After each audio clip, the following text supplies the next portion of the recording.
No amnesty. Brazilian protests demand jail for rioters. Here's a summary of the article.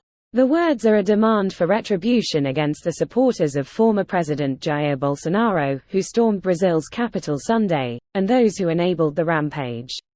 Far-right elements have refused to accept Bolsonaro's electoral defeat.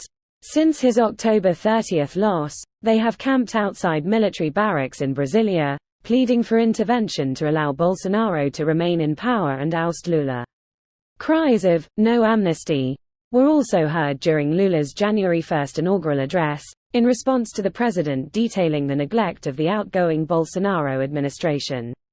Advertisement. Political analysts had repeatedly warned that Bolsonaro was laying the groundwork for an insurrection in the mold of that which unfolded in the U.S. Capitol on January 6, 2021. Results from the election, the closest since Brazil's return to democracy, were quickly recognized by politicians across the spectrum, including some Bolsonaro allies, as well as dozens of other governments. Bolsonaro denied the president's accusation Sunday. This post received a score of 42,000, with an upvote ratio of 92%. Here are the top comments in response to this article.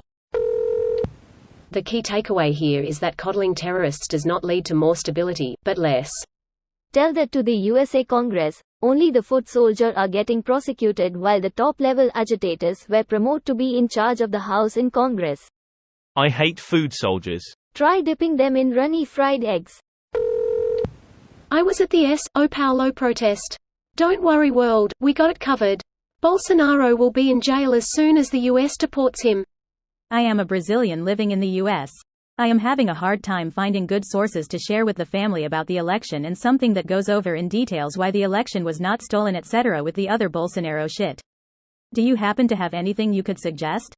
In any case, even just plain logic is enough to see that there wasn't any fraud, assuming that PT frauded the elections when Bolsonaro and his minions were in power and very openly using the public machine in their own favor means that it was possible for PT to fraud the election when he won in 2018. If it was possible for PT to fraud the elections, they, and any person or entity with their sanity intact, would never have allowed Bolsonaro to be president in the first place. Thanks. Unfortunately, logic isn't enough. I have to have the concrete facts memorized to be able to dispel the lies. I asked them recently if the fact that all the respected media from the other countries are against Bolsonaro and do not think the election was stolen, how can they reconcile that with what they are hearing, believing? I was told that it was globalism agenda against the right. From what you just told me, I'm very sure that facts will also not suffice to convince them. My father is a Bolsonarist and I'm already tired of explaining and showing evidence of everything wrong with Bolsonaro and his government, but his anti-PT feelings already made him blind to criticism and nuance, so I just gave up. I haven't talked to him after this Sunday, but I do hope that at least after what happened he noticed he might not be cheering with the correct crowd. You might be right. My dad also believes Bolsonaro is the one that is in support of protecting the Amazon, even though I showed him videos of him talking about opening up the Amazon to be exploited of its resources. What does he say about those videos? How can he maintain his stance after Bolsonaro himself denied it? He says it's not the full context etc. or goes off on how he doesn't want Brazil to become Venezuela LMAO. I guess there is not helping right. This video was automatically created by Reddit to speech. The article and comments in this video were selected from Reddit according to their upvotes, and any paraphrasing was performed by smmry.com, without any human intervention.